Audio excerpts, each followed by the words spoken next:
We're recording the meeting. This will be posted online shortly. And today we really wanted to give an intro to billing for fee-for-service people who are enrolled as Medicaid providers with fee-for-service. So this will be an intro to start talking about billing. This will not be a comprehensive guide to billing. We decided to break down our billing guidance into 2 sessions. So this is part 1. We're hosting our part 2 session on June 17th, and the registration for that, I'm sure we'll send in the chat, and it's posted on our website. So let's move on here. So please note that by participating in today's event, you acknowledge and consent that your personal information, such as your name and image if your camera is on, may be visible to others in the live online meeting, as well as captured in the recording. And as we mentioned, this is going to be posted to our website. And that is an old piece of information about our state plan amendment. So it's definitely true that we're not taking any more comments on the state plan amendment. It has been approved, and we're really excited to have our statewide benefit live and to be at this stage where we're talking about billing guidance with our enrolled providers. So some guidelines for sharing. This should look familiar to folks who have joined our town halls and other sessions. Folks are invited to speak at designated times. Please either raise your hand. You can also put questions or comments in the chat. We might call on you and ask for you to elaborate on your question. People will be unmuted in the order of their request, unless someone hasn't spoken yet, and then we might give that person priority to speak. And if possible, please keep comments to 3 minutes or less, and we'll see how we do on timing today. We've saved some time for discussion. So how we plan on spending the next couple of hours together, we're opening up here. These times should start at 10:30. That's where we're at right now. Our Medicaid team is going to give a bit of an intro. We're going to talk about the eMedNY website and our provider manual that has some important information that all individual billing providers that doulas should know about fee-for-service billing. We're going to talk about some general billing guidance and our fee schedule. And then we're going to hand it off to another team that's really going to focus on billing support and talk about billing more specifically. And then we've saved some time for questions at the end. So we're going to start with our provider manual. This is something that we really encourage every enrolled doula to be really familiar with. And we want to start this session by saying that this is billing guidance for doulas who are enrolled in fee-for-service Medicaid. For doulas who eventually go on to contract with managed care plans, they will have their own billing guidance. It might mirror the billing guidance for fee-for-service providers, and it might not. So we want to be really clear that the first step to provide doula services covered by Medicaid is to enroll fee-for-service, and that's what this session is about. That's what our enrollment has been about, our enrollment sessions, and this billing guidance is for fee-for-service providers. And managed care plans will have their own information and their own manuals, potentially their own billing guidance. So we're going to pull up the fee-for-service provider manual and go through some of the resources there, some requirements, description of covered services, documentation requirements, and some pieces that are pertinent to billing. Of course, we recommend that you read thoroughly through the whole 20-ish page document. Today, we're going to highlight pieces that are really relevant to billing. And it is the responsibility of doulas of all Medicaid providers to be familiar with their provider manuals. So this is what our website will look up. We'll pull it up in a minute, and I'll screen share that. And we're going to click on our policy guidelines. This is the provider manual. And just a note here for folks that might be looking at this presentation later on or referring to this, sharing it, that this is, current as of June 2024. The best way to find the most up-to-date information is, of course, to go directly to the eMedNY website and to pull from the provider manual that's currently published. This is something that we update, and the best way to find the most up-to-date guidance is to look at the current manual. So I'll show this as well. This is kind of a table of contents of the pieces of the provider manual that we're going to focus on today, as well as their page numbers, again, as is current for June 2024. So I'm going to go ahead and pull up the guidance and hand it over to Heather, who will talk through these specific pieces. So give me a second while we change what we're sharing, and Heather will walk you through it. Hi, everyone. Heather Ingram here. I've put both the registration link for the Part 2 session into the chat. That session, again, is on June 17th. And then I also put the link for the provider guidelines page, which is on emedni.org. And if you click on that, there are various links. What we're going to go through now is titled Policy Guidelines, and is the provider manual. One of the primary provider manual that doulas are to follow. There are also other manuals for all providers that doulas will need to familiarize themselves with, and we're going to provide a little bit more information about that now. So what you can see on the screen is this navigation to what I just discussed, so to this provider manual page. And specifically, we're going to go through these policy guidelines. So we will open these up. Okay.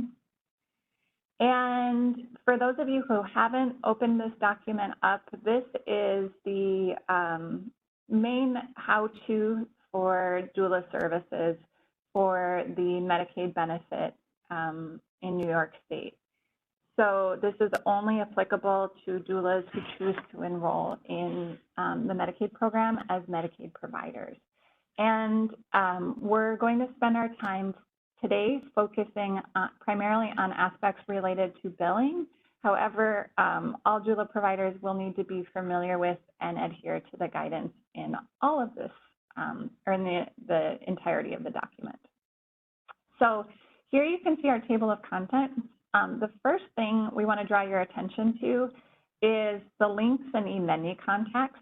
So we'll click on that and show you. So this is about 2.5 pages of different links.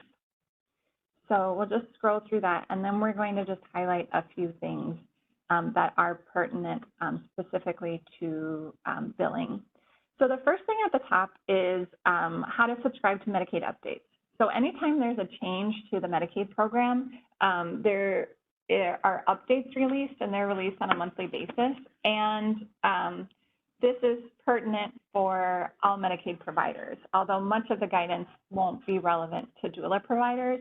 Some will if there are changes over time to the doula program or to Medicaid services in general. The next thing here is that this New York State Medicaid General Policy Manual, Information for All Providers, this is one that doulas want to look over. We'll scroll down a little bit here, a little bit more. Okay. So again, this information for all providers, and then you can see this section on timely billing.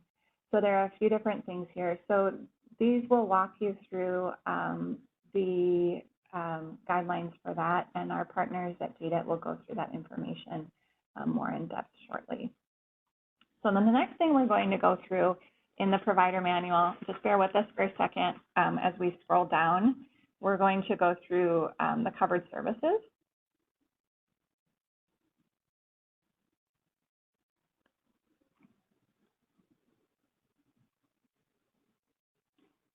And here we are.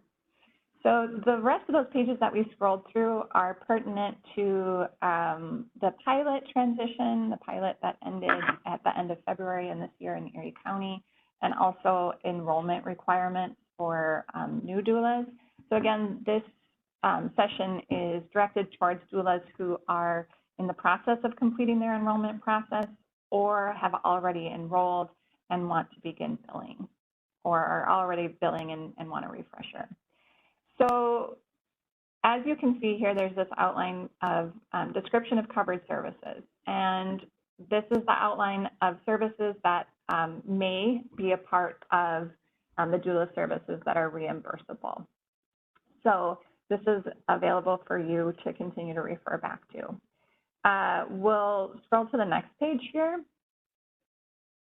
And just this note, I'm going to call out a few things that, doula services may be provided in the hospital, clinic, or in community settings. And they may be provided during pregnancy, labor and delivery, and after pregnancy, regardless of the pregnancy outcome. And then we've also included this list of services that are not eligible for Medicaid reimbursement under the doula services benefit. Now, below this, section 9, we've also included a list of services that may be relevant to the population that doulas are caring for, and just to bring awareness to other services that Medicaid members are entitled to. So these aren't doula services, but these are services that may support the pregnant and or postpartum Medicaid member. We'll scroll down here. Okay. So here we've included some kind of general rules about the delivery of doula services. So doula services are to be provided on an individual basis, and then we've broken them down between perinatal doula services and labor and delivery services.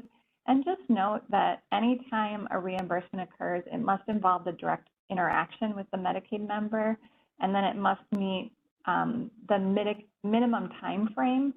And then with the perinatal service, it can be administered in person or via telehealth according to the current Medicaid telehealth policy. So to find the Medicaid telehealth policy, you can go to the Medicaid updates and do a search and recover the first one or the most recent publication, because this policy has been updated quite a bit since COVID began. And currently the telehealth program is also maintaining a website on the telehealth policy. Now, labor and delivery services, again, must have this direct interaction with the Medicaid member, and they are expected to be provided in person, except in extenuating circumstances. And we've listed out a few of the extenuating circumstances that would be allowable for telehealth, the telehealth modality. So these other things that we're just calling out is that, we want to make it explicit, that doulas are not a replacement of medical care, and part of the responsibility of the Medicaid enrolled doula provider is to encourage that ongoing interaction with both the perinatal services provider and then the pediatric provider. And that doula services are not clinical services, and so they're not a replacement, but they're an adjunct and a supplement. So section 11 here, we've included some documentation rules. This specific part goes into the requirement that doulas keep a recommendation for the Medicaid member to receive doula services. At this time, this rule is still in effect. We are anticipating a standing recommendation to be released by the health commissioner that would replace this need for an individual recommendation. But until that standing recommendation has been formally released, doulas must follow these guidelines. And we have created a template that can be used that is in the appendix here, and then is also on our doula services website. So let's scroll down a little bit here. So on this last section, we've included a little bit more information about what needs to be included in the recommendation if that templated form that's hyperlinked here in Appendix A isn't used. And then again, this emphasis in Section 11.2 that there are these other guidelines that doulas are to follow. So there's the information to all providers general policy, and there are record keeping requirements there. And then the possibility that, you know, of audit of any Medicaid provider who submits claims for service, and that the department may seek recovery or restitution if payments were improperly claimed, regardless of whether unacceptable practices may have occurred. And so here we've included basic information that would need to be included in the record for the doula service. And again, we want doula providers to refer back to the record keeping requirements in this information to all providers general policy. And that's in addition to keeping a record of the individual recommendation at this time. With regards to the standing recommendation, we will be sharing the news of that finalization via the listserv. So we can put our email address, if you're not yet on the listserv, to be able to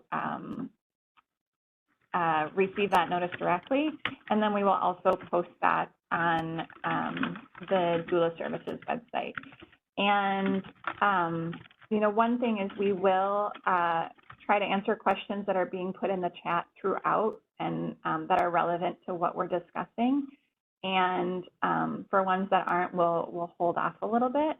So we will put the link to the telehealth policy. I think what we'll do is we'll link to the Medicaid updates, and then also a link to the most updated telehealth policy for people to reference. And the comment about doctors so far refusing to fill out the recommendation, the appendix does create the, or does have a list of allowable providers who can fill out that recommendation. So it can be the physician who's caring for that Medicaid member. It can be a registered nurse, a certified midwife, a mental health provider, et cetera, et cetera. Okay. So section 12 here, general billing guidance. So we've got information about the billing providers. So just this reminder that the doula providers can be reimbursed for up to 8 perinatal visits and 1 labor and delivery encounter per pregnancy. And then the doula, in order to receive reimbursement, needs to enroll directly as a Medicaid provider with fee-for-service, and the doula does not require supervision. Okay. We'll scroll down here. So here we've got our information about perinatal visits up at the top. So again, up to 8 visits per pregnancy, and in order to bill for that, the perinatal visit must be at least 30 minutes of direct interaction with the Medicaid member. Again, we've got this reminder that perinatal visits can occur in person or via telehealth. And then reimbursement is not available for doula service or visits and appointments that are not kept. So here we've got information about the labor and delivery encounter. So it's 1 reimbursable visit per pregnancy. Again, it must be direct interaction with the Medicaid member, and a licensed perinatal services provider must be in attendance for the doula to be reimbursed. And again, this reminder about when the telehealth policy has applies. Okay. So for the comments about, you know, wanting guidance about the billing, so this is a 2-hour session, and so we're directing this guidance to people who may not be familiar with the doula benefit yet and may not have the familiarity with the provider manual. And then the remainder of the session is going to focus more on the technical aspects of billing. So hang tight, we're getting there. And we appreciate your feedback. Okay. Under general guidance, so multiple visits are not allowed in the same day, except in a few instances. So those are listed here. And then important to note that any Medicaid provider is not allowed to balance bill a Medicaid member. So payment received is considered payment in full for services rendered. So meaning, you know, in New York City, the doula can be paid up to $1,500, or reimbursed up to $1,500. That is considered full payment.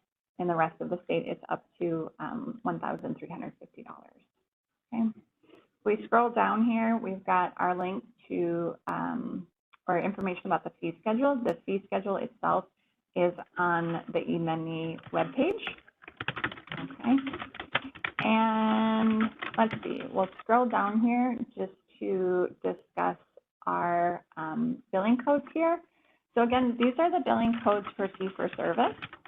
And so we've got the T1032 that's broken down for the perinatal service, and that can be billed again up to and including 8 times, as long as there's a minimum of 30 minutes in that encounter that involves direct interaction with Medicaid members. We've included 2 possible diagnosis codes that diagnosis codes need to be included on billing claims. And then we've included this T1033. And just to clarify, these are zeros, if that's a question. And this is for the one-time labor and delivery encounter. So again, there's no time minimum on this, and in order for the doula to be reimbursed for this, they must be present for the birth itself. And again, here's the diagnosis code that can be used. Okay. Section 14 we won't get into in depth, but right now, Medicaid services are carved out of managed care. So what that means is that any Medicaid member who's enrolled in New York State is eligible to receive doula services, and as long as the doula provider is enrolled with Medicaid fee-for-service, they can be reimbursed. As we transition to beyond the carve-out, which is anticipated for October 1st, doulas will need to contract with managed care plans in order to be reimbursed for visits with Medicaid members that are in managed care plans. The majority of Medicaid members in New York State, somewhere between 80 to 90% year to year, are enrolled in managed care plans. Okay, we'll scroll down here.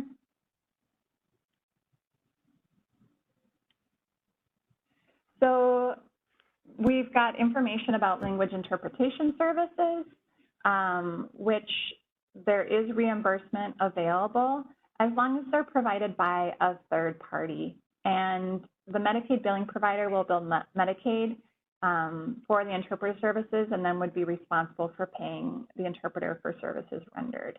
So the doula cannot bill for interpretation services provided by themselves. Okay. And then here we've got more information about the service itself. These are the CPT codes that can be used for to pay for the language interpretation. And for additional information on that policy, you can click on the Medicaid update on that. Okay. So that's everything that we wanted to go through in the provider manual. So I think what we'll do is just, given that we have a number of questions in the chat, we will do a few questions now, and then we're going to hand it over to Judith to talk through the second part of billing, which is more general. Okay. So let's just go through the chat here.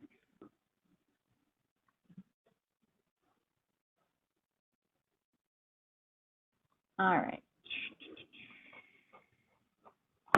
So there's a question about if a client changes a medical practitioner during pregnancy, does the recommendation form need to be done by a new provider? No. So the recommendation is for the Medicaid member. So as long as there's a recommendation on file that the doula keeps in their records, they would not need a new recommendation form.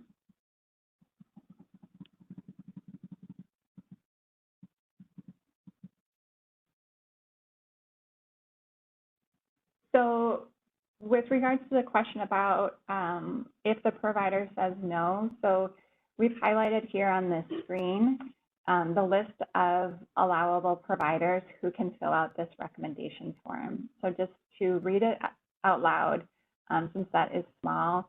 So it has to be filled out by a licensed practitioner, and it may be a physician, a nurse practitioner, a registered nurse, a licensed midwife, psychologist, licensed clinical social worker, licensed marriage family therapist, licensed mental health counselor, or psychiatrist. Okay. And we know that this individual recommendation is a big concern in the doula community, and that is why the standing recommendation is coming.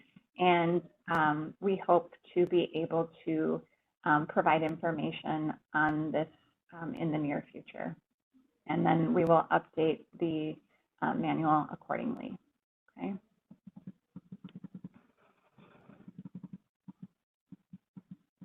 So there's a question about what happens in the event of a client who miscarries. Do they still qualify for doula services?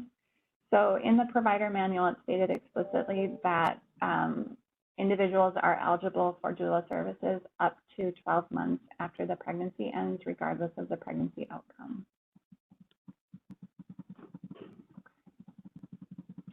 Let's see. So if a client lives in Westchester but delivers in Manhattan, which billing rate gets used? So it's the zip code of the client that is used, not the location of their where the service is delivered.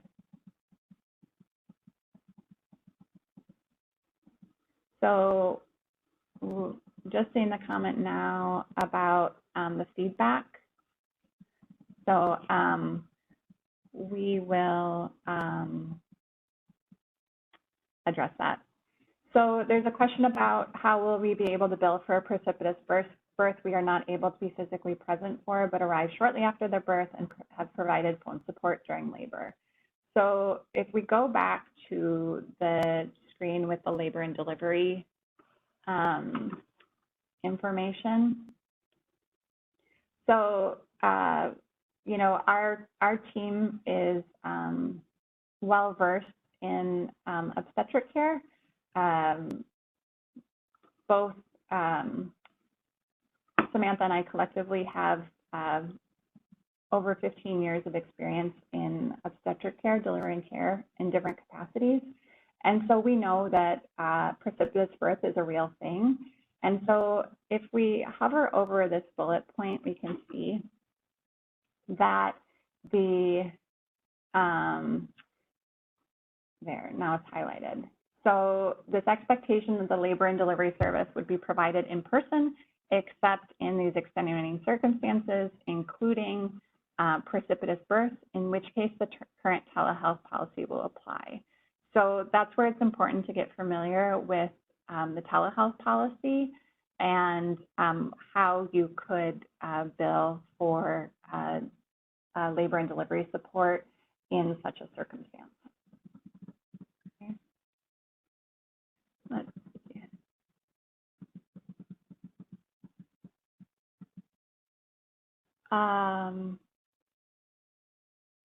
There's a question about, did you say we have to have someone with us for telehealth visits?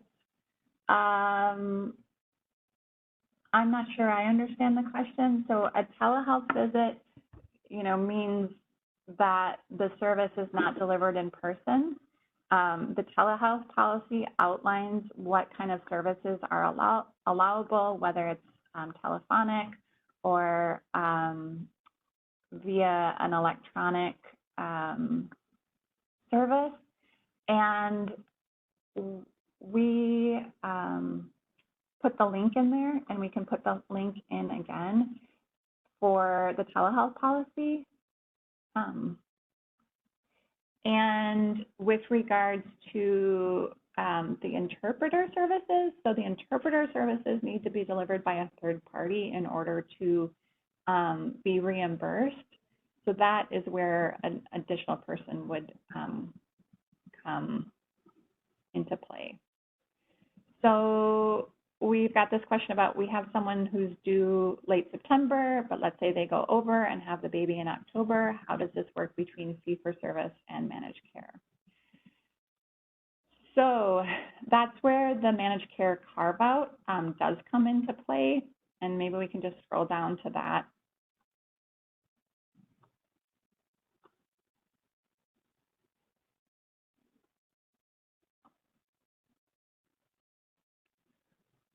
Bear with us for a second while we scroll down.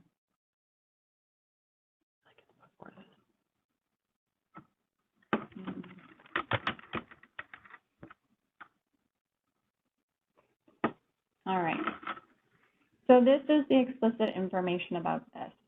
So let's just go through it.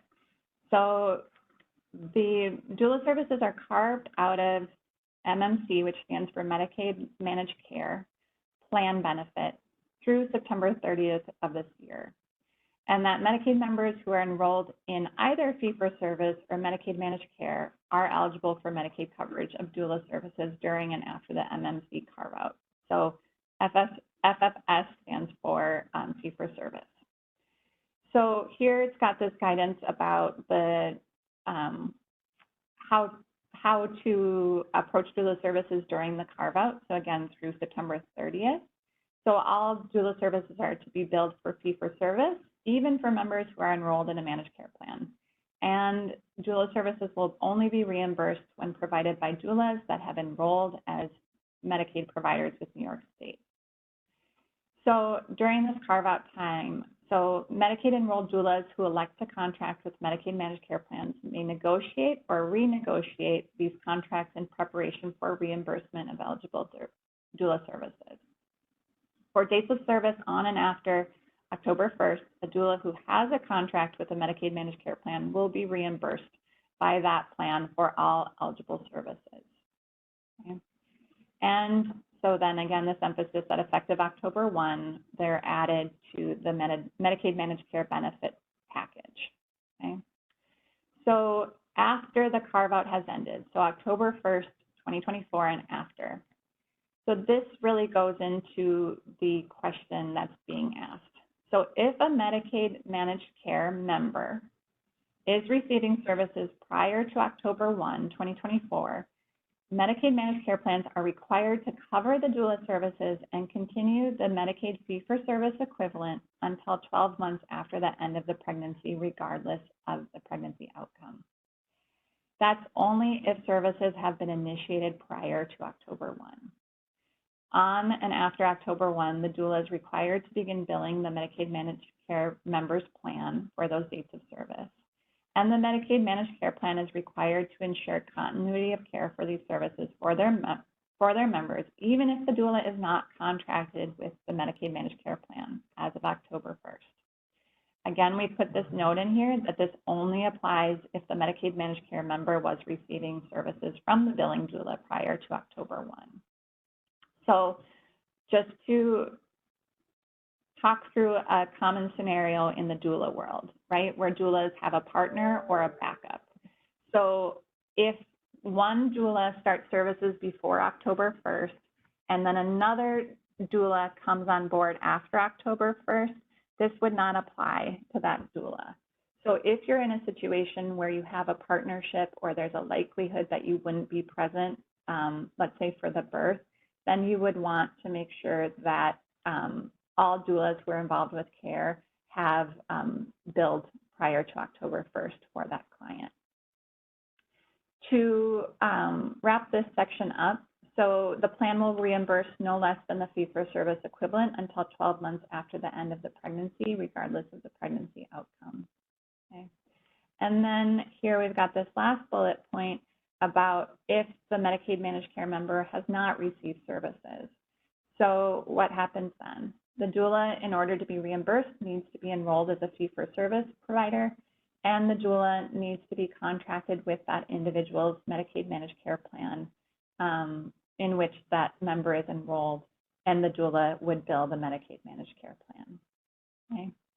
On the fee schedule, we have expressed that Medicaid managed care plans are encouraged to match or exceed the fee-for-service rate. On our website, we've also included points of contact for the Medicaid managed care plans, so doulas can begin those conversations about contracting. And then we've also got the New York State Doula Directory, which we can put the link in the chat. So every single doula who enrolls with Medicaid is required to fill out this electronic directory form. And once they're approved as a doula provider, they are added to that directory. So that directory is updated regularly. And Medicaid managed care plans are aware of that directory and intend to use that to contact doulas to begin the contracting process. Each managed care plan has their own timeline for when they contract with providers in the lead up to the end of the carve out. And so you would have to talk to the managed care plans in order to establish what their process is and what their timeline is. So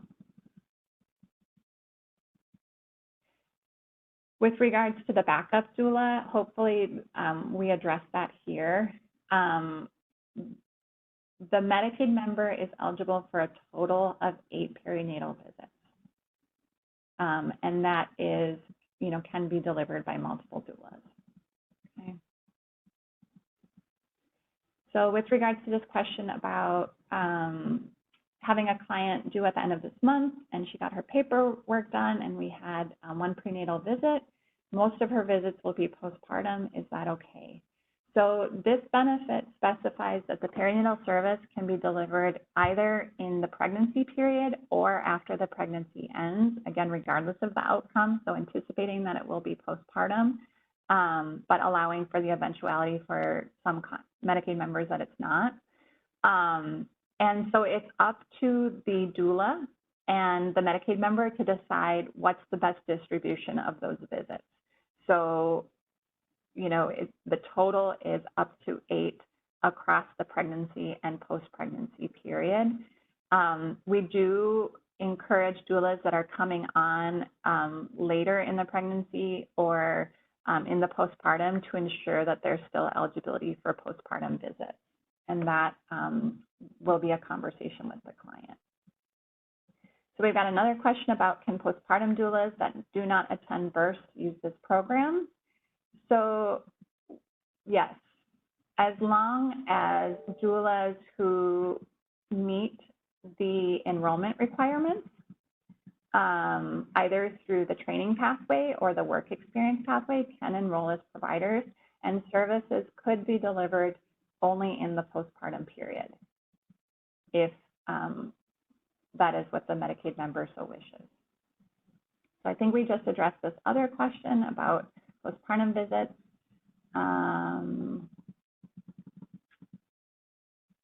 So with regards to the telehealth policy, that should be in the chat.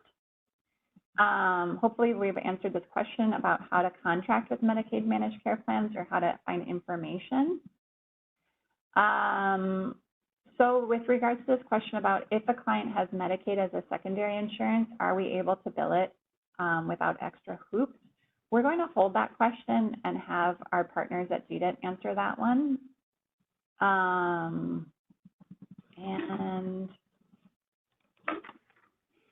we've got this question about, could the managed care plans give us less money? So the rates that the Medicaid managed care plans reimburse for doula services is negotiated in the contract. On our website, we have included information about where to find information about contracting and also how to independent practice associations and service bureaus, which are all administrative entities that support contracting and billing. Okay. So just want to go through and see that we've addressed the majority of the questions. So this question about the backup provider have to be a Medicaid provider. If the service is going to be reimbursed, then that provider also needs to be enrolled with Medicaid.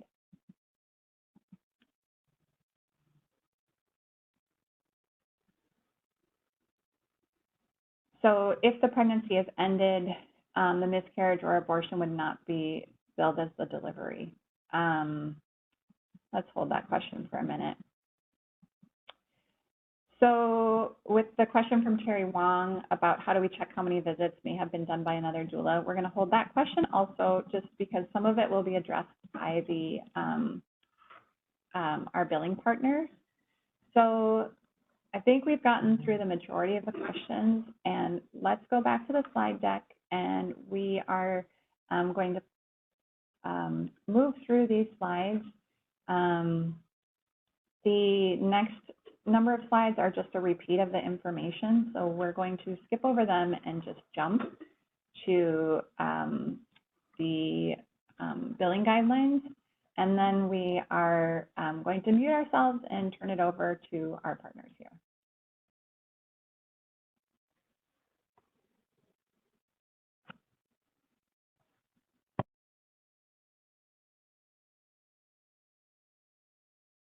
So let's see. Gita, I'm not sure if you're able to unmute yourselves. So Jessica, can you, I'm going to unmute you. Go ahead, you should be unmuted. Oh, and Neil needs to be unmuted also.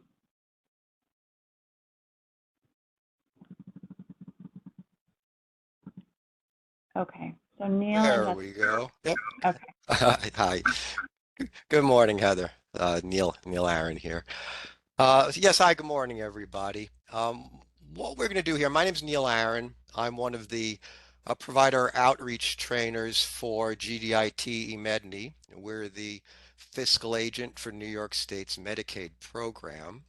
And today's part one for billing, we're going to give you sort of an overview of what all new providers would need to know enrolled in fee-for-service Medicaid. As mentioned earlier, Samantha mentioned earlier that there is going to be a part two where we're going to take you through the specifics of claim entry in ePACES, the Electronic Provider Assisted Claim Entry System, which is available free to Medicaid enrolled providers. And we'll discuss a little bit more about ePACES shortly.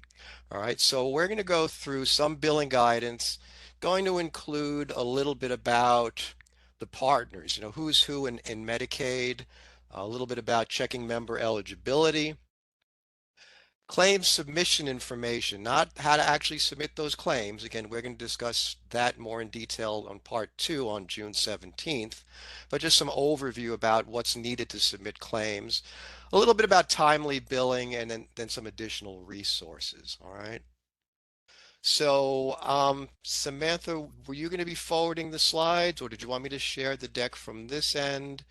Okay. Yeah, we're advancing the slides. So if you just want to say something like next slide, we'll move them along. All righty, perfect. Thanks, Heather. Thank you. Thank you. All right, so as you can see here, and I'd be sharing my video right now too, but the way my desktop is set up here, my video and my monitor in two separate places. So in order for me to see how this is actually progressing, I'm going to be needing to look at my monitor here, which, as I said, not where my video is. So the Medicaid partners, we like to start off, showing basically who's who within Medicaid. Everybody has different responsibilities. There's not just like one, 1-800 Medicaid phone number to get all of your answers to all of your questions.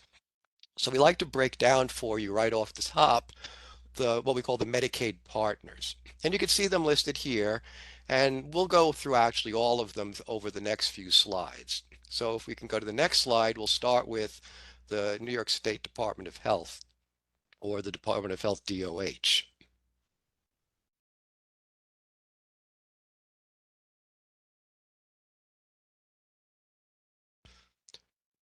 So the State Department of Health, as you can see here, we usually start with the state because they sort of are the umbrella over everybody else, all the other partners. And they do set all of Medicaid policy, as well as the procedure codes that are reimbursable and the fee schedules and rates. And Heather shared with you the different procedure codes that are going to come into play, as well as where you could find those fees and rates. Some of the things that you're not going to have to worry about for doulas, such as prior approval, They handle a lot of prior approval issues. Fraud and abuse is part of what they do. Provider enrollment is a biggie. For those of you who are still going through that process or are going to be going through it or went through it already, the State Department of Health does handle the provider enrollment. And they also handle claims over 2 years. We're going to discuss timely billing towards the end of our session here. But again, claims that are over 2 years from the date of service, those would have to go to the Department of Health for possible payment. And you can see here the website health.ny.gov. Next slide, please. There's also OMIG, Office of the Medicaid Inspector General. And they're there for surveillance and monitoring of fraud and abuse for the provider aspect as well as just in general. And you can see their website is omig.ny.gov, and they can be reached at 877-87-FRAUD.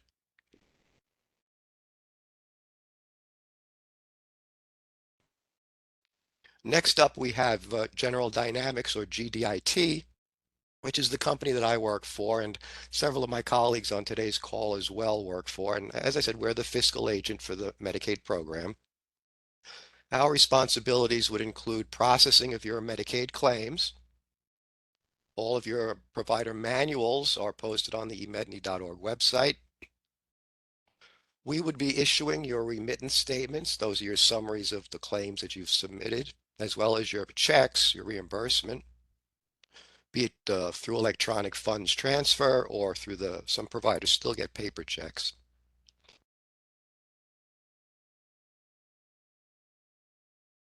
Any sort of billing inquiries?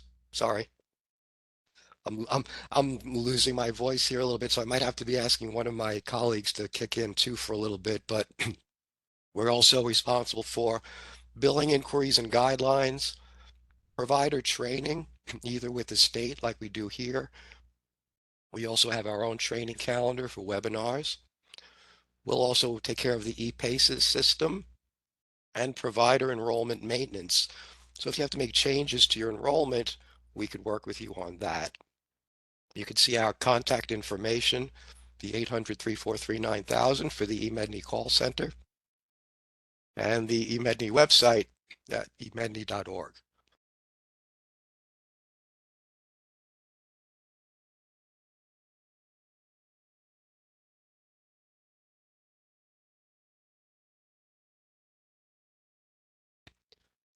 When it comes to member eligibility and member enrollment, that's typically handled by the local county Department of Social Services, also referred to as the DSS, or the New York City Human Resources Administration. And they're responsible for Medicaid member enrollment and eligibility, excess income, something called patient participation. Temporary ID cards are issued by the local county.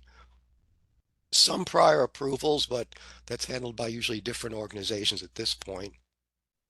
And if you have questions about Medicaid managed care, there's usually a Medicaid managed care coordinator at the county level to assist with those issues.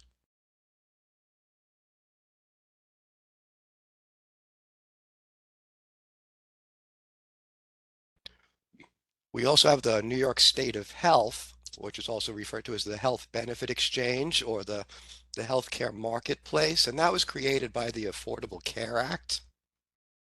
And that's another way for select populations to receive their member enrollment through Medicaid.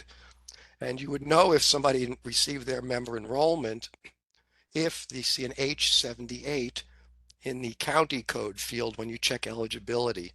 And I'm going to show you when we check eligibility how that H78 comes into play, as well as we're indicating Nassau County or Suffolk County or any of the other counties across the state might be showing up for member eligibility information. And you can see the website here, as well as the phone number for the New York State Health Benefit Exchange.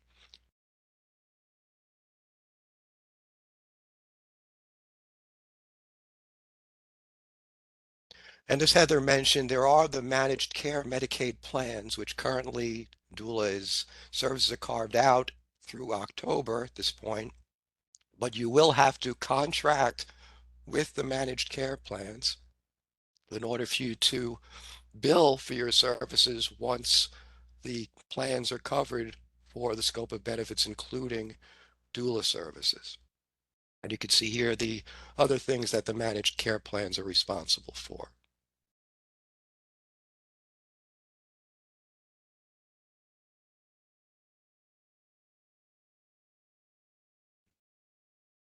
As far as you, the providers, go, you're responsible to, among other things, check member eligibility. It's very crucial that you check member eligibility before rendering services. And that's going to actually be our next topic coming up here. Making sure you get your claims in within timely submission guidelines, which we'll discuss towards the end. Make sure you retain the appropriate medical record data that you have to keep on file, and making sure that you're compliant with the HIPAA privacy and security guidelines. And part of your enrollment process is first getting that NPI registered and obtained. It's crucial that you follow all of the state Medicaid rules and regulations, and to follow up monthly, looking at those State Department of Health Medicaid update articles that are available to you, as well as the eMedNY website, which we're going to show you a little bit about all of this as we go through the slide deck here. And of course, checking the DOH Doula Services website for updates as well.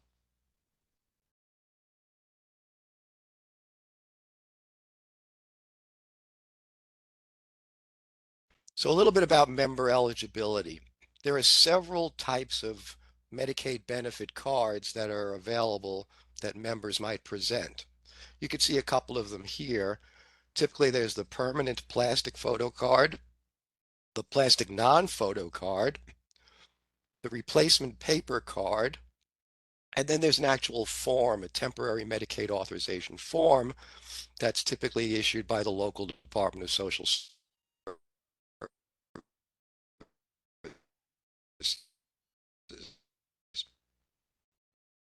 And you could see a couple of the examples.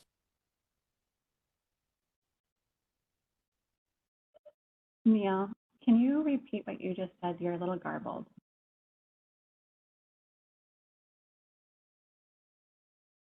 We're not hearing you. I'm sorry, was I breaking up on the slide? Yeah, now you're clear. Do you mind just starting over with this slide? With this one or the one before it? Nope, just this one. Okay, so this is just a little bit about MEVS, checking eligibility, and there are several ways to do it. You can do it through ePaces, which I had already mentioned, which is a free internet-based application. Once you've enrolled in Medicaid, you could apply for ePaces, and I'll show you how to go through those steps a little later. The ARU, the audio response unit, that's an 800 number. That's a touch tone telephone number that you could use 24/7 to check member eligibility. And we have documentation on the eMedNY website that walks you through how to do that sort of manual process of checking eligibility. And then for those who have their own software, you could be submitting eligibility requests through the HIPAA compliant 270, 271, which is the batch and real-time inquiry for eligibility. And like it says here, eligibility verification is necessary to avoid not getting paid. It's really, really an important step to check eligibility.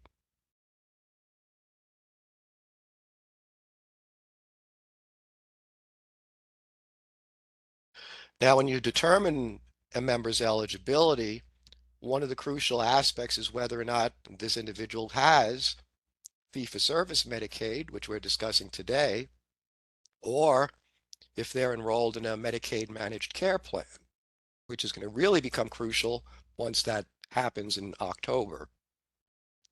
We do give you back the Medicaid information, the managed care plan information, as well as the recipient's demographic information. And I'm going to show you more details of what a screen looks like shortly with how that plays out.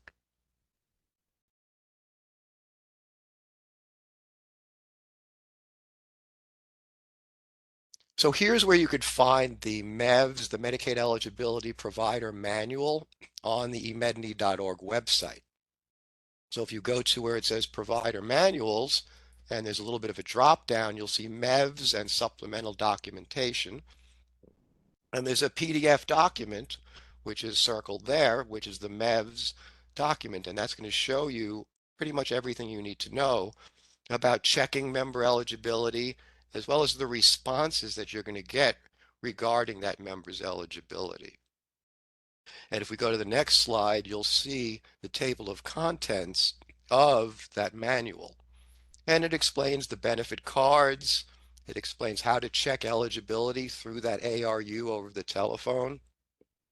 And then section 4 there, that's pretty much where you need to focus on to help you understand the different eligibility responses that you're going to get back when you do check member eligibility.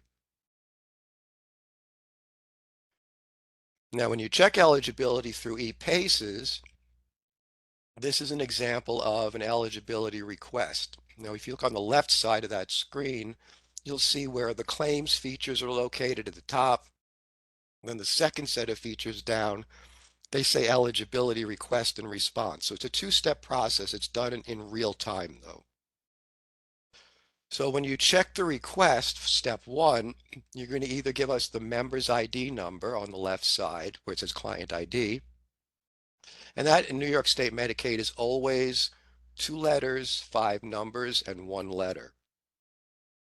If you don't have the member ID, you can enter on the right-hand side the client's first and last name, the date of birth. You would need their social security number if you're using the option on the right-hand side, as well as the gender.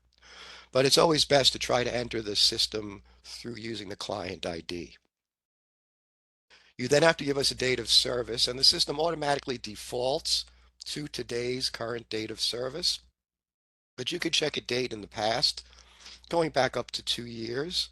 The one thing we don't want you to do is check a date in the future. The system isn't really set up to check for future dates because changes could happen in enrollment.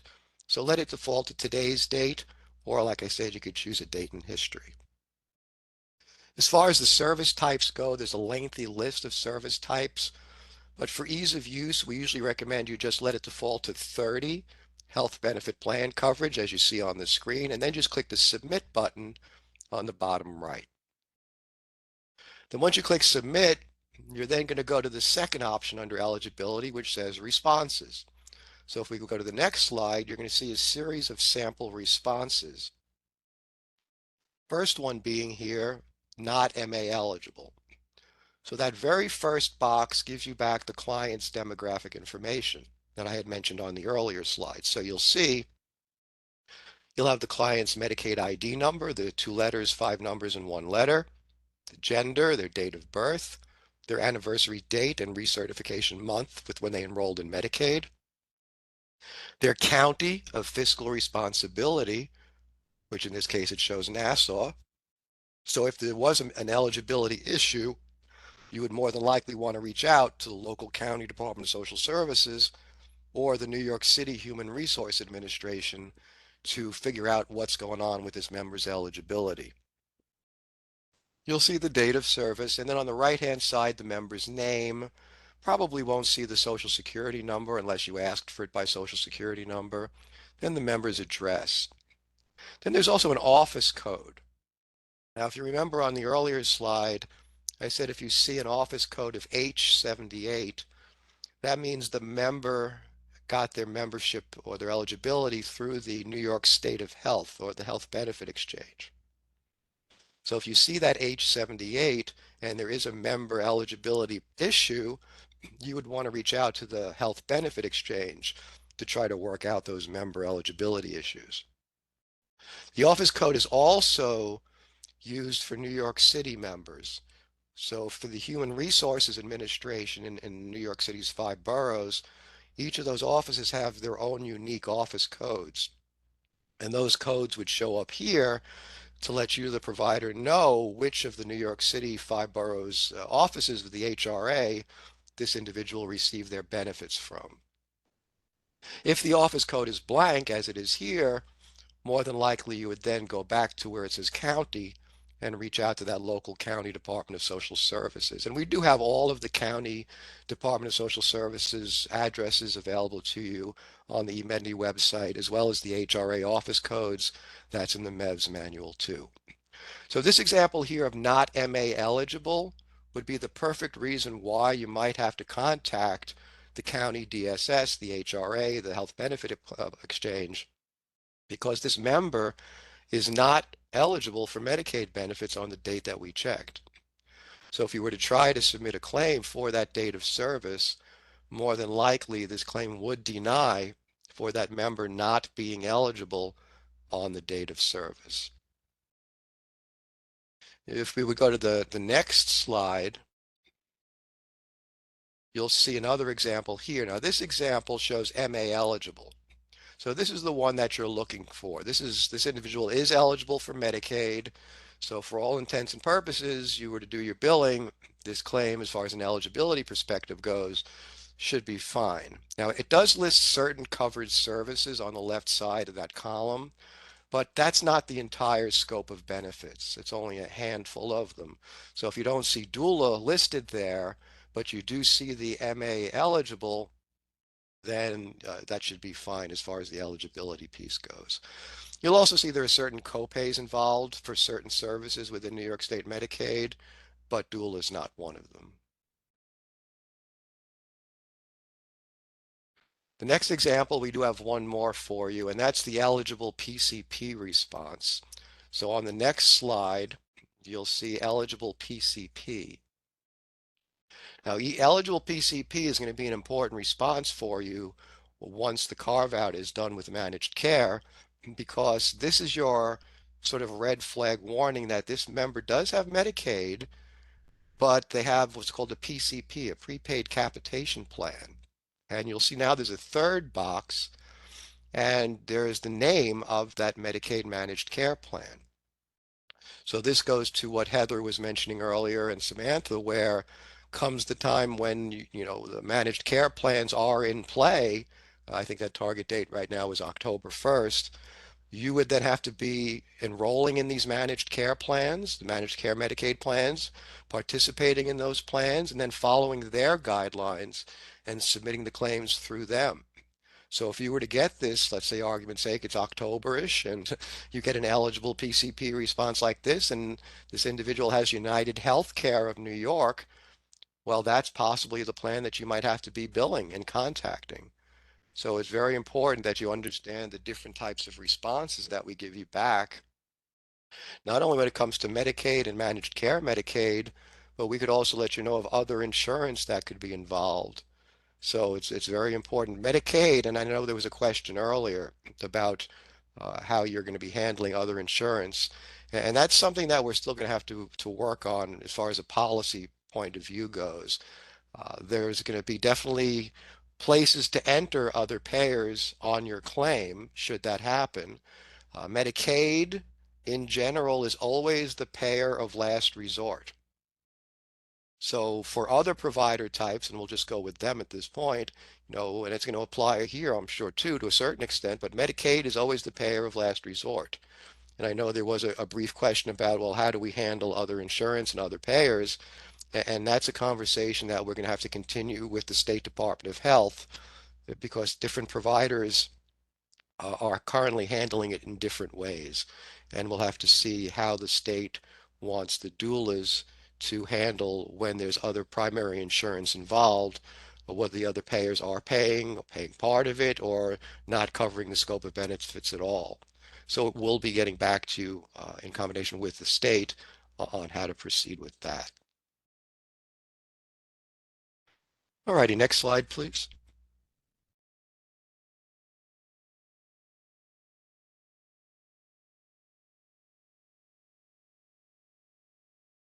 And again, that's just showing you the managed care in the third box there. So a little bit about claims and claim submission. Again, we're going to go deeper into actual claims themselves when we do part 2 on June 17th, when we'll walk you through an actual claim from beginning to end. But just a general overview about claims and fee-for-service Medicaid. And we have what's called a claim adjudication cycle. And it's a weekly cycle for claims processing. Typically, the cutoff is Monday at 6 p.m. to get your claims in for that current weekly cycle. And that could vary. I mean, that could vary by, if a Monday's a holiday or something like that, or by volume. But then your checks and your remittance statements, and again, your remittance statements are just another word for the little summary of claim submissions that you submitted to us. And we have an example of a remittance coming up soon. Those are actually prepared the following Monday. And then those checks and paper remittance statements are mailed 2 weeks and 2 days from the check date. If you're getting electronic funds transfer, that direct deposit option, those funds are available 2 weeks and 2 days from the check date. And we do have a weekly calendar, a cycle calendar, that's available on the eMedNY website. So you could actually look up a date range of when you submitted your claims and when the actual check date will be for those claims and when the checks will actually be released. So that's a helpful feature that you could find on emedny.org's website. It's called the cycle calendar. Next slide, please. So how do you submit claims? Good question. Well, you're going to be able to submit one of two basic ways: on a paper claim, and New York State Medicaid has their own unique paper claim. It's called the eMedNY 15003 form. And you can request those if you wanted it to submit on paper by calling the eMedNY call center at the 800-343-9000 number. And I know we're still working with the state, and we're actually going to be having a meeting. I think, Heather, we're going to have possibly Yeah. mention something about that. We're still working with the state. There's going to be a meeting later this week. So do you have anything new on the progress of the paper at this point? No, just wanted to reiterate what you're already saying, that at this time, it's not an option, and we do anticipate it will be in the future for the people who do want to submit paper claims with fee-for-service. Thank you. Thanks, Heather. Yeah. And hopefully we'll know more about that shortly. Then the other option, which is the viable one that you have now, would be e-PACES. So you could submit a claim electronically through e-PACES, the electronic provider assisted claim entry system, or you theoretically could have your own HIPAA compliant software, and you'd be submitting the claims in what we call the 837 professional format. And I think a lot of providers, a lot of doulas are going to be using this e-PACES option. Just speaking for the general providers that are out there, those that are individual providers, maybe a private duty nurse working for herself or himself, or like you might be for doula, or a dentist with a small practice, or a transportation provider, a mom and pop pharmacy, things like that with the DME. They're likely not going to want to spend hundreds or thousands of dollars on electronic fancy software. And that's where ePaces will come in for you. It's free, and we're going to discuss a little bit more about ePaces shortly. Next slide, please. So this is the example. Avert your eyes, don't look at it yet, but this is the example of what a paper claim form for New York State Medicaid looks like. Ultimately, again, we're still not 100% sure how this is going to play out. But should it go the way that most practitioner, most professional type providers bill, this would be the type of form that you would be using. And as it says, there are instructions available in the doula manual and in other manuals.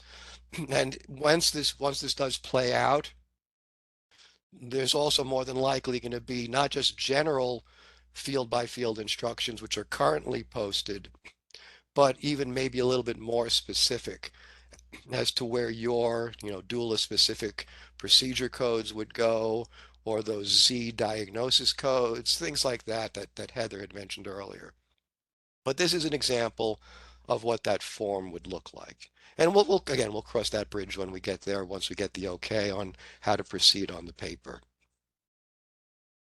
So then that leaves us with e-PACES possibly on the next slide, please. Thank you.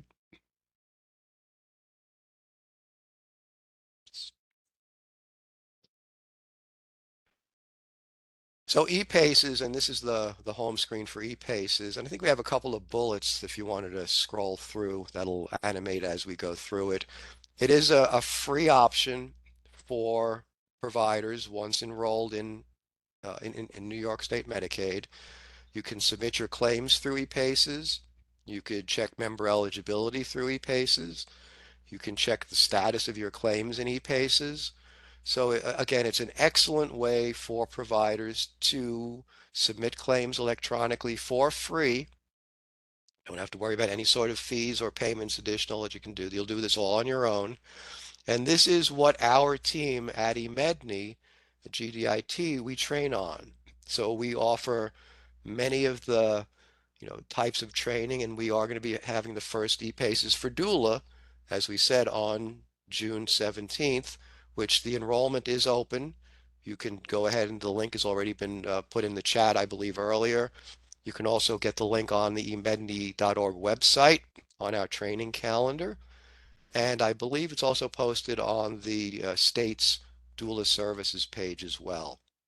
So that's going to be a very helpful hour and a half, 2 hours for you to actually show you a little bit more in depth how to check eligibility. We'll revisit that again, how to do the eligibility request and response in ePaces, and then how to do a claim from beginning to end. And then you'll also be able to check the status of that claim. I do see a question that just popped up regarding submitting managed care claims to ePaces, and the answer to that would be no. ePaces is for fee-for-service claims only. So those are the claims that are going to be sent to regular fee-for-service Medicaid. If somebody has a managed care Medicaid plan, well, let's go with the example we had in that eligibility response for the United Healthcare. You would have to be submitting your claims to United Healthcare through whatever formats they approve of.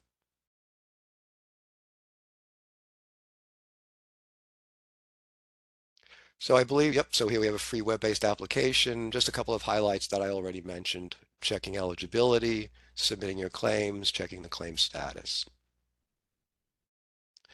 So how do you enroll in ePaces? Well, first you have to become enrolled in New York State Medicaid. And once you've enrolled in New York State Medicaid, there's a process. You're going to contact our eMedNY call center at the 800-343-9000 number, selecting option 2 for ePaces enrollment. Then you're going to be getting an email. There's actually several emails back and forth. One of them is going to include a token number.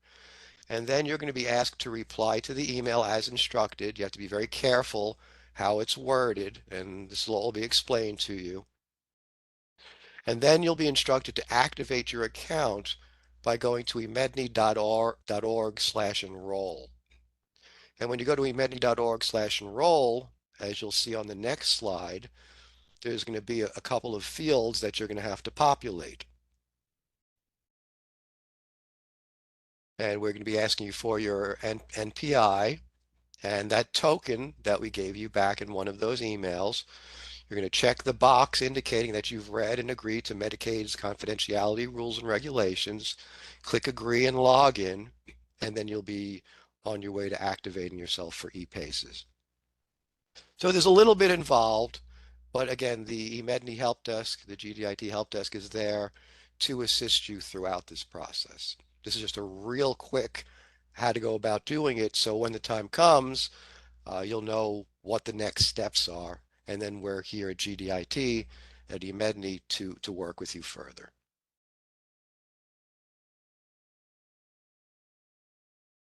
A little bit more about submitting claims. In order to submit your claims electronically, either be through ePaces or your own software, you'd have to have a couple of things checked off. You need something called an ETIN, an electronic transmitter identification number, a certification statement, which has to be signed and notarized annually. And these are pretty much all in your enrollment packets. You know, the sessions that Samantha and Heather have been doing for enrollment, they mentioned where you can find all of these on the doula enrollment page. So again, these are just part of the packet that you're going to be filling out in order to complete your overall enrollment in New York State Medicaid. The user IDs and passwords, they come into play in particular if, let's say you are using ePaces, and once you've enrolled in ePaces, you will need a user ID and password, which you will create at that point. And then as far as getting your remittance statements, you're going to have to select whether you're going to want to get an electronic remittance statement or a PDF version of the remittance statement. Now, the one catch with the electronic remit, you're going to have your own software in order to receive that electronic remittance statement. It comes in what's called an electronic HIPAA compliant 835 format. So you're going to need your own software. But going back to other types of providers who are private individual providers just billing for your own services, you're more than likely going to want to sign up for the PDF version of the remit. And I'll show you what a version of that looks like because it's similar to what a paper remit looks like. And that's something that you could actually get when you enroll in ePaces. You're also enrolling at the same time for something called the eMedNY Exchange. And the eMedNY Exchange, one of the functions that you can do within the eMedNY Exchange is getting those remittance statements, those PDF remittance statements. And that's something, again, we'll be able to work with you at eMedNY on how to go about getting those. And the one catch, and one thing we want to let you know with the PDF remittance statement, if you do go that route, it's only going to be in your mailbox, in your inbox, in the eMedNY Exchange from 28 days from the time it's posted. So they're not there forever.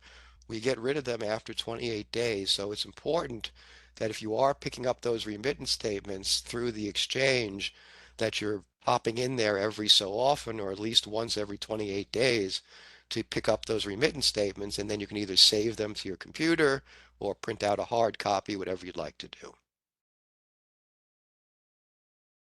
Next slide, please. A little bit more about what we've just mentioned. So as far as getting your reimbursements, electronic funds transfer, sort of like direct deposit, which we've all sort of become familiar with. That's where those funds are deposited directly into an account of your choice, a checking account or a savings. The PDF remit, as I mentioned, that's sort of like a paper remit that you'd get manually through the mail, but that's going to be sent to you electronically through that eMedNY exchange. And that ERA, the electronic remit, again, the catch there, you must have your own software, which would be another out-of-pocket expense for you. And I know a lot of providers, you want to keep your out-of-pocket expenses to a minimum when at all possible. So that's why that PDF version through the exchange is probably your best approach to doing that. And that note, it does say that all Medicaid billing providers are required to register for the electronic funds transfer, as well as choosing either the electronic remit or that PDF version of the remittance statement. Next slide, please. Thank you. So here's the sample of what a paper or a PDF remittance statement would look like. So you would get this sent to you, well, let's go with you for argument's sake, through PDF in the exchange. You would go to your inbox in the exchange and there'd be a PDF document there. And we're all pretty much familiar with opening up PDFs, and you'd open it up. Most computers come with a version of a PDF reader already built in. If not, you could probably download one for free. And this is basically a summary of the claim or claims that have been processed in this cycle. So you'll see there's a date here, there's a cycle number. Every week is a new cycle number for Medicaid. You'll have your provider's name, your ETIN, your provider ID number, and then you'll see a whole bunch of columns there. And those are going to be your claim lines going from left to right. So you'll have your line numbers, your office account numbers that you might give. Sometimes you'll give, like a doctor's office would put a patient's chart number or an account number. Then you'll see the client's or the member's name, their member ID number, those 2 letters, 5 numbers, and a letter. Then something called a TCN, which is a transaction control number. That's, for lack of a better word, that's your claim reference number, right? We used to call it a claim reference number years ago, or a CRN, but it's called a TCN, and that's your 16-digit claim number. And that sometimes comes in handy if you wanted to call, let's say, the call center, the Medney help desk, and maybe your claim denied and you're not quite sure why. You could give the call center rep that TCN and they can look the claim up for you. Or if you had a paid claim and maybe you needed to make an adjustment to that paid claim, you would need that 16-digit number in order to resubmit that paid claim and adjust it. So there are several reasons for that TCN, that number. We'll then give you the date of service that you're billing for, the procedure code, so you have those T codes that you're billing for your services, be it for the perinatal, the prenatal, or the delivery, whatever it might be. The number of units, typically you're billing for 1 unit at a time, then your charged amount, and Heather mentioned earlier where you could find the fee schedule for the New York City area versus the upstate area, the rest of the state. And then we'll show you the status of the claim. Did it pay? Which it shows here nicely. It paid in this case, but there could also be a denied claim, or it could be a pending claim. So there are several different types of claim statuses that you could get here, and then you'd want to act upon it depending on what that claim status. And there is a column for error codes for denied claims, let's say, and there's usually one of the pages that you get back will have those edit error codes that'll give you at least a brief description as to why your claim possibly denied. So that's just a quick look at what a sample remittance statement looks like. Next slide, please. So now we're going to touch a little bit about timely billing. We just want to give you an overview of what's considered the state's timely billing guidelines. There's a lot of information about the policy, about these guidelines, in your provider manual, in the policy guidelines section, on emedney.org's website. There's a section called information, and then there's timely billing. There's actually a slide deck from a New York State Department of Health presentation that was given a couple of years ago that goes in detail into the policy for timely billing guidelines. So this is just touching sort of the tip of the iceberg to just let you know that there is such a thing. All right. So you do have, as it says here, you must initially submit your claims within 90 days of the date of service for it to be considered on time or valid or enforceable, unless it's delayed due to certain circumstances outside of your control. Now, if the claim is submitted after that 90-day window, it must be submitted within 30 days from the time submission came within the control of you, the provider. Except in the case where you submitted the claim and the claim, let's say, was denied or rejected, and you had to correct that claim and resubmit it.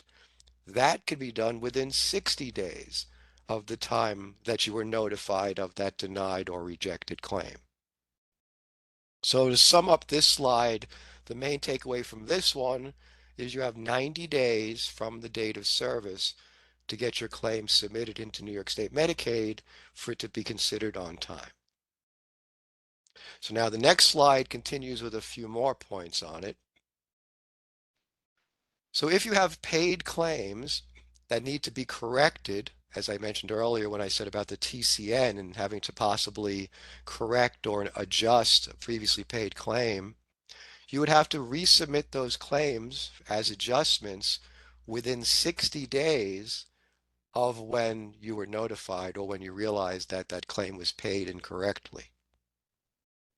Now, in most cases, we would ask that you make an adjustment to a previously paid claim rather than voiding the claim. Again, we're getting a little bit into detail here about claims and claims processing, but the takeaway here is if you have a paid claim, usually you want to try to fix the claim by adjusting it instead of just voiding out the claim and saying, hey, Medicaid, take that whole payment back. Because once you void a claim, it does something to the original claim record that's very different than when you adjust a claim.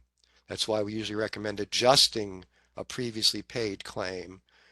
Like an example could be maybe you submitted a claim and it was an incorrect dollar amount.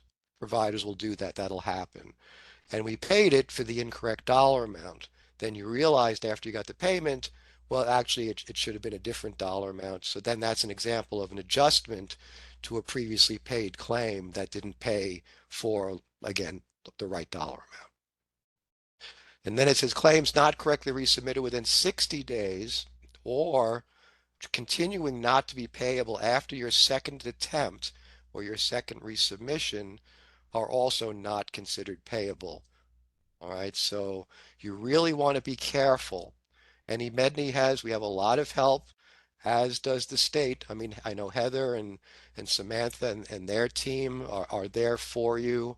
They've been explaining a lot. We've attended GDIT, our team has attended the bulk of their training sessions.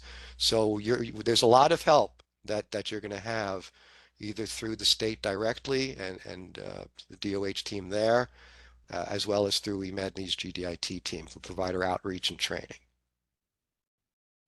The next slide will show you an example of the form. This is what we call the eMedNY Delay Reason Code form. So if your claim, for whatever reason, is now over 90 days from the date of service, and you're submitting your claim on paper, again, this is for a paper claim, and we discussed the issue about that earlier, but if the time comes, you're submitting a claim on paper, and that claim is over 90 days, you would have to submit a copy of this form with that claim. And each paper claim, if it's over 90 days, has to have its own delay reason code form sent along with it. And it's kind of hard to see, but this form has all of the state approved valid reasons for submitting a claim that's over 90 days. Right? And the state's very strict in what they will approve or allow for a claim that's over 90 days. And as it says here, you're going to want to refer to the timely billing guidelines, which are going to be found on emedny.org. And we go into great detail as to all of the different delay reason codes that are available, as well as when you can use them. And I believe on the next slide, we actually show a similar. All right, and Oh, sorry. Neil, Yes. we've got one question just about that claims submitted on the same day don't necessarily get paid during the same week, and whether that's typical. Do you mind just addressing that? All right, let me see if I could find that. So just bring that up here. I have noticed that claims submitted on the same day, that's the one, don't necessarily get paid during the same week. Is that typical? Well, again, it's going to depend on the cycle. As I said, Medicaid claims processing is a weekly cycle. So depending on the day that you're submitting it on, it depends on how you're catching the cycle. So if you're submitting it on a Tuesday or a Monday, it theoretically should catch the cycle associated with that claim submission. But if there's a holiday involved or a few other things that could possibly change or bump when we close the claims processed within a given weekly cycle, that could affect why you might not see it when you expect it in the cycle that you're looking at, because it could have possibly been bumped to the next cycle. That makes sense? I'm trying to explain that the best I could. Otherwise, if you're having issues with something that's in the cycle, that's more than likely going to have to be a call with eMedNY directly so that we could try to figure out what's going on. How are you submitting your claims? Are they being submitted in ePaces? Do you have a software company? So maybe you're entering your claims on a certain software in your computer, but the actual vendor might be submitting them on a different day.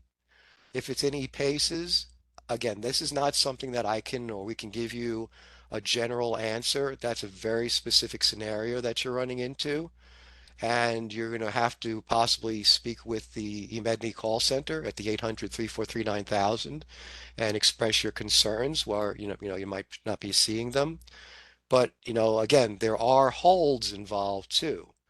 So are you seeing the payment showing up and not the remittance statements? Are you seeing a remittance statement and then not a payment? How are you picking up your remittance statements? Are you getting them through the exchange? Are they coming on paper? So there are way too many variables for me to give you a concrete answer as to why you're getting that specific situation in this case.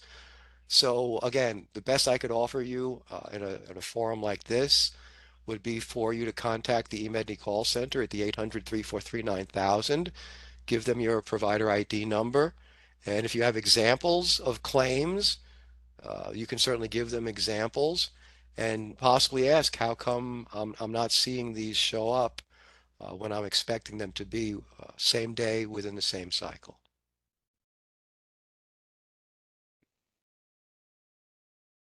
Thanks for that question.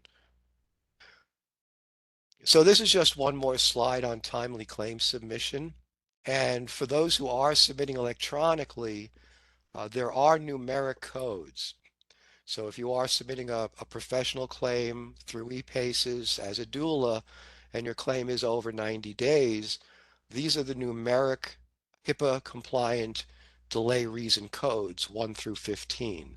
And they sort of mirror that list that we had on the slide before for the paper eMedNY form. And the one thing that you want to be careful, and we've seen providers do, is number 11. When you're in ePaces, for example, and you're choosing from the list of the valid delay codes, 11 just says other.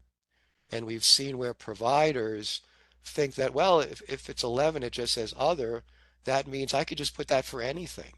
If it's not 1 through 10 or 15, I'm just going to put it as other and hope for the best. But that, as you can see here in parentheses, is really not the case. Other has several very specific uses. And unless it's for one of those uses, you're not supposed to be using 11 for other. If anything, you might have to drop that claim to paper and then use the paper form. And then if you remember on the last slide, or if you wanted to go back, if you could have slide, I'm sorry. If you go back a slide, you could see, if you squint real hard, that 11 actually is broken down to 11A, B, C, D, and E, so that you could actually choose which version of other you actually wanted for that claim. All right. So again, a lot more information about timely billing is on emedny.org's website, and you'll be able to do a little bit more research on that. Hopefully, you'll be able to get your claims in within that 90-day window, in which case all of this timely over 90-day issue, you won't even have to worry about that. Next slide, please. And I think we just have two other quick slides here before I hand it back to Heather and to Samantha. This is the eMedNY listserv. Again, we're now back on emedny.org. And down the right-hand side on emedny.org, one of the options is the eMedNY listserv. And you can see, again, if you look real hard by that arrow there, it does say doula. So for all of the different types of Medicaid providers, we have what we call listserv articles. And these listservs are usually requested by the state. So Heather or Samantha or somebody on their team for doula, they might say, hey, there's going to be a change in the provider manual.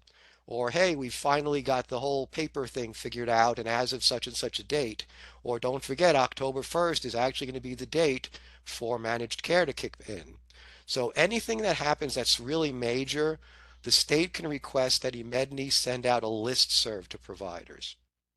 And what you could do is go to this page on emedny.org and do one of two things. One, you could look at the archives. Again, sorry, it's a little blurry, but all the way on the far right is a hyperlink to archives.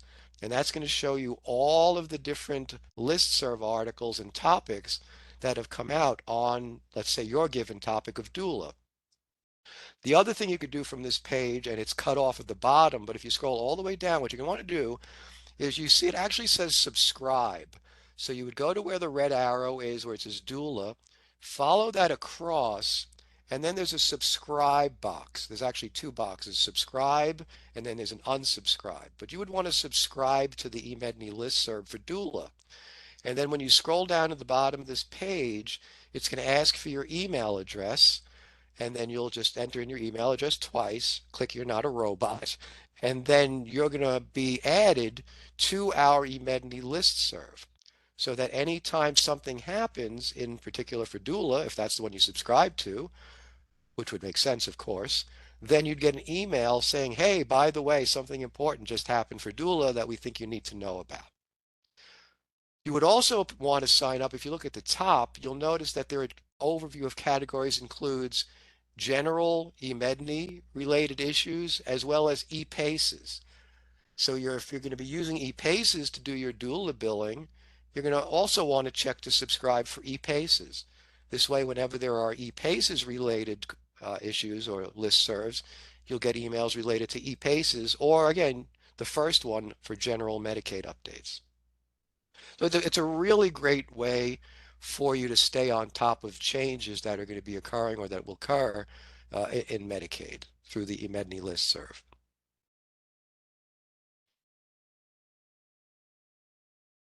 And thanks for posting the link. I see that it was just posted on the chat, so thank you for requesting that and posting it. And then last but not least here, and I believe Samantha mentioned it at the very beginning, or Heather, the New York State Department of Health has their own monthly Medicaid update newsletter. And similar to with the eMedNY Exchange that I just showed on eMedNY's website, the DOH Medicaid update, they have their own archives that you can go and search going back to 1999. The most recent ones for 2024 are archived on the left there. You could search by typing in topics that you'd want to search articles for. And in the middle, you can also, there's actually a web address there for that you could sign up to receive the Department of Health's Medicaid update email as well. So that's something that you could possibly do. And I know Heather and Samantha, you have mentioned this as an option, as well as what you have for the DOH doula site directly. So I believe that's the last of our slides for GDIT. I can toss it back to you, Heather, or Samantha, if you anything else you wanted to add or feel that you'd like the GDIT team to mention at this point, we'd be more than happy to help.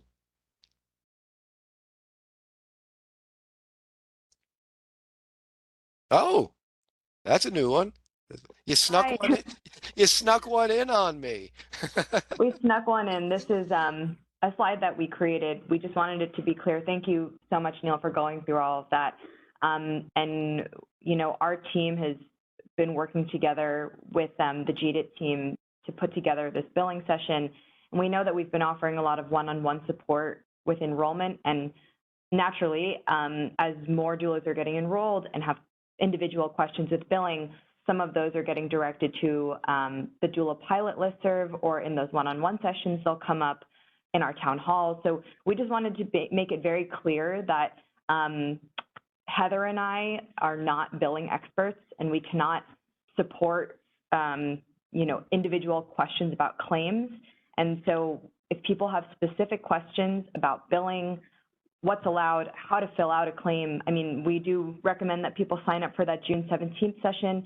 As we mentioned at the beginning, and hopefully it was clear in the advertising of these sessions, this is the part 1 intro to billing session. We know that there are some doulas who have already some experience with submitting claims. We wanted to take this time to really go through the provider manual and the billing guidance there. And, you know, I'm glad that we did. It seems like there were still a lot of questions about what's allowed and what's not. And then, of course, as an intro for the GDIT team to provide background on ePACES, checking eligibility, starting to talk about timely claim submission, our in-depth step-by-step guidance where Neil's team will actually walk through submitting a claim. That's going to be the June 17th part 2 session. So we really recommend, we can drop a link so that people can register there. If you're looking for step-by-step claim support, we recommend going to that session. And then if you say, I have a claim right now that I either tried to submit or I want to submit, I want help before the 17th, you should contact the eMedNY call center directly, the 1-800 number that's listed on this page. This link will take you to this form. You can send an email, and that drop-down menu at the top, you'll be able to select billing, which says general there now. You can select billing, or you can call the 1-800 number and get your questions answered today if you want, and you're ready, to submit specific claims. So we just want people to know exactly where to go, and so that's why we created this slide. And then I know that there were some other questions that came up in the chat. So we have just kind of that outstanding question about, secondary insurance. So, there are no unique rules with regards to the doula benefit. So the rule that Medicaid is the payer of last resort is true for the doula benefit as well. And so any secondary insurance would need to be billed. However, we do know that most insurance companies are not covering doula benefits at this time. There are very few that we know of in New York. So it's kind of not applicable, except if we move to a different state where doula services do become more commonplace in insurance coverage. The next outstanding question that we have is with regards to whether the labor and delivery encounter could be billed for an abortion or miscarriage. So the labor and delivery encounter can be billed if it's a labor and delivery encounter. So that could be either for a live born or a live birth, or if there's a stillbirth or what's known as a fetal demise. The last question that had a lot of activity in the chat is balance billing, and then also a retainer. And so we're going to share the link to the Medicaid update that explicitly goes into this information. So there are two pieces to this. One is that a Medicaid provider can establish a different line of service and ask for payment if it's outside of the scope of benefit. So that's where you would go back to the doula provider manual and look at what the services, what services are covered, and then the list of services that are not covered, and also the list of services that are covered elsewhere in Medicaid. And if it falls under a service that's not covered and a service that's also not duplicated in Medicaid, then you can bill for that, but that would be billing privately outside of the Medicaid program. However, Medicaid providers agree when they become Medicaid providers that they will not bill separately for services that are covered Medicaid benefits. So we're going to pull up the Medicaid update from 2014, and we'll put that in the chat to go over that information and just read from it directly. So this is why, we keep directing people to the Medicaid update, because this is the encyclopedia of where information is, and it changes over time. So this Medicaid update from 2014, to our knowledge, is the most current version. But for example, the telehealth policy has changed umpteen times since COVID started. So when you do these searches in the Medicaid updates, you'll always want to look at the most recent, and there will be usually language that says this language supersedes or nullifies these past updates, okay? So we're gonna just go ahead and open that link real quick. So give us just a minute.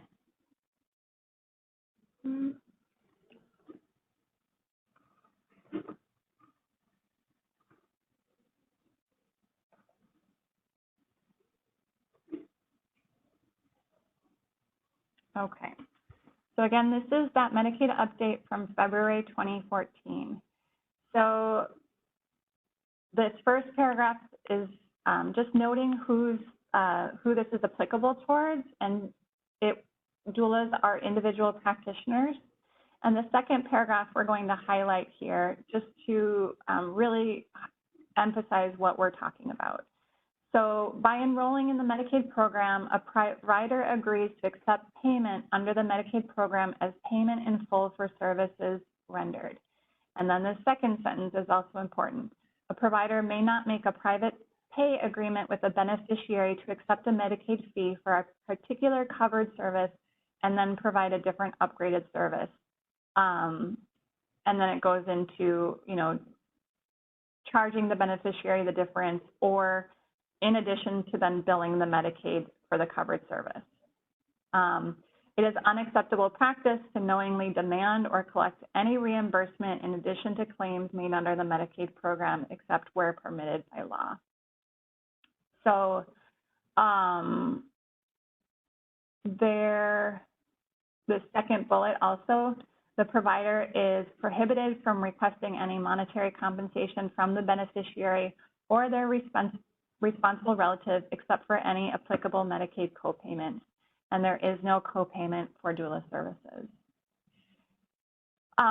Presumptive eligibility has to do with basically extending insurance with the understanding that the application will be processed when someone becomes pregnant or children, and their initial review, a quick review, shows that they would qualify. So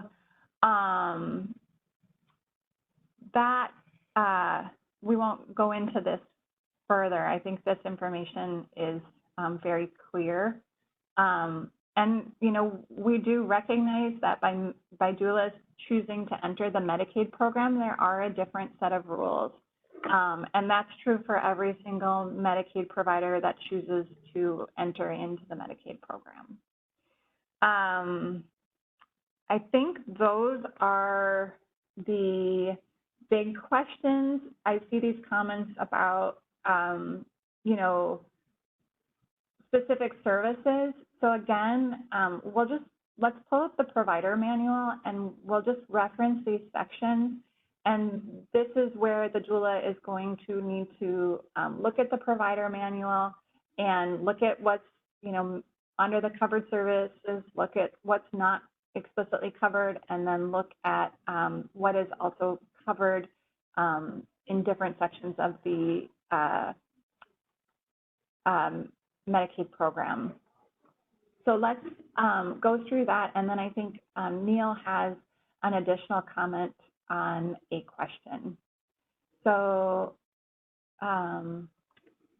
just to go back to this balance bill, again, in the general guidance, this is highlighted here, okay?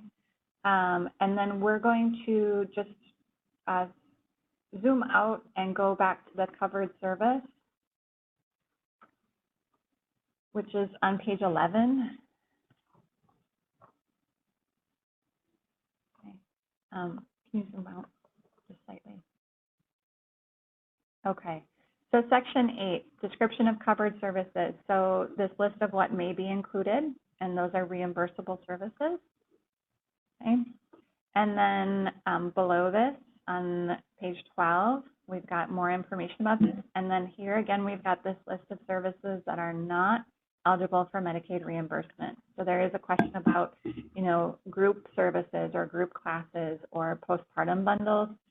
If those are on the list of services that are not eligible, then yes, you could develop a private agreement outside of the Medicaid program with a Medicaid member and develop a contract and retainer or reimbursement separately, okay? And then just lastly, under section 9, these other Medicaid benefits also would are not reimbursable by doulas at this time, and then private pay would also not be allowed. So I'm going to turn it over to Neil here just to add to the question or add to the answer. Go ahead, Neil. And you'll get video now. Hi. Can you hear me okay? Okay.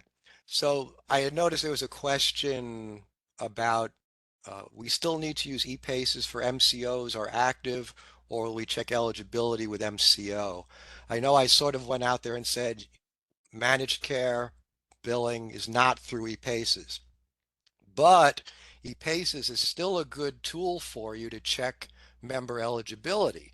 So, even once managed care comes into play and you're going through those plans and working with them directly, ePaces is still a viable option for you to at least initially check member eligibility to see if it comes up with that eligible PCP response, so that you would know at that point that that individual does have Medicaid managed care, and we would give you that plan information, so then you could follow up with that plan as far as the benefits and the billing goes. So I just wanted to add that to clarify that, yes, there is still a use for e-PACEs even once the managed care does go active, and that primarily could be to help you better understand the eligibility of the members by using the eligibility request and response through e-PACEs.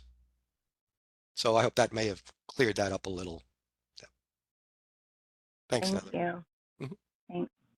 Sure. No, we had the question also from about how to check if services have been provided and what's available still for that member under the benefit.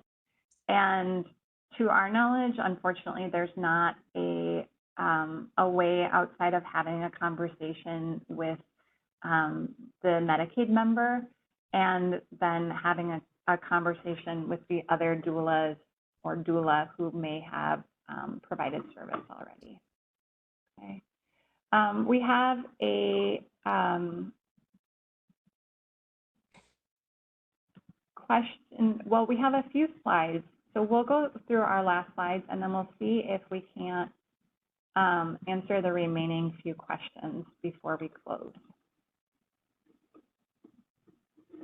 So give us a moment here to,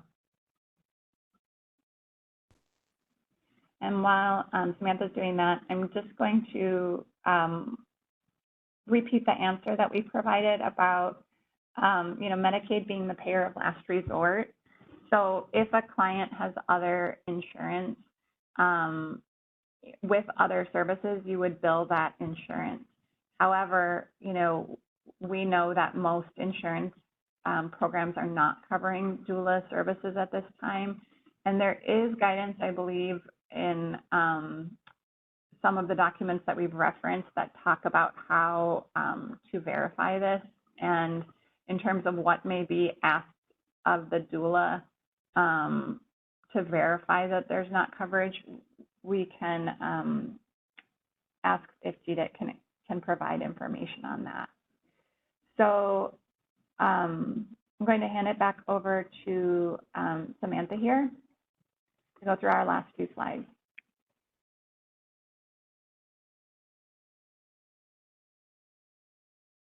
Hey, everyone. So we just wanted to make sure that people knew about the next meetings coming up. We have our June town hall. That'll be on Tuesday, this upcoming Tuesday. That registration link is up on our website. We'll be sharing some updates about enrollment and more information about billing sessions that are coming up, and welcome your feedback. And then this information about our Part 2 billing session will be Monday, June 17th, 1:30 to 3:30. Again, for that step-by-step in-depth guidance on e-PACEs and submitting a claim. That's the link to sign up. The registration link is also on our website.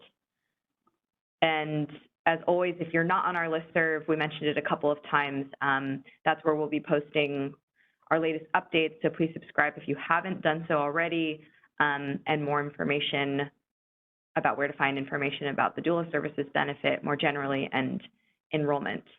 So I think we have 1 minute left, and if there's one thing, Heather, you wanted to finish it. We've got a few more questions, so we'll get through as many. And just given we started a few minutes late, if we go a few minutes past 12:30, that's fine, and people can log off that aren't available.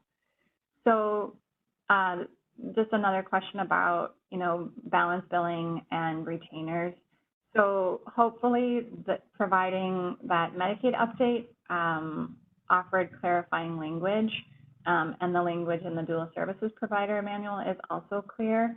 So it is correct that you cannot ask for a retainer from a Medicaid member for doula services that are reimbursable through Medicaid if you are a Medicaid provider. You can ask for separate payment if it's a service that is not otherwise covered by the doula program. Okay. We have another question just about the Essential Plan, which is a New York State insurance program. And so to our knowledge, the Essential Plan is aligning in terms of time with the carve-in of 10-1. And our Bureau does not work on the Essential Plan, so we unfortunately can't give more detail than that. The last question is, will some Medicaid managed care plans not cover doula services even if they have Medicaid? So that again is where the provider manual is really useful, as well as the Medicaid update that was released. And we can put the link to the Medicaid update for the doula benefit in the chat. So every single Medicaid member is eligible for the doula benefit. How those services are reimbursed is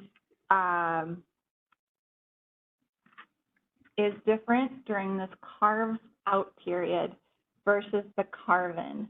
But regardless of where we are, every single Medicaid member is eligible and will continue to be eligible because this is a permanent Medicaid benefit. Okay, so hopefully that helps. So we're going to just put our email one more time. The listserv to be added to that is you can send an email to doulapilot@health.ny.gov. That is still the primary email address for the doula benefit. And if you can't get that email, you can go to the Doula Services website to find the email address, and you can just shoot an email over to say, please add me to the listserv, and I've put that in there. Okay. So if you have specific billing questions that didn't get answered today, again, the 1-800 number and the contact form are the best. If you have questions about the doula benefit specifically, or enrolling as a doula, the email address we just put in there is the best email address. And we thank everyone for their time and for all of your questions and for your participation in the Medicaid program. So have a great day, everyone. Thanks, everyone. Thank you.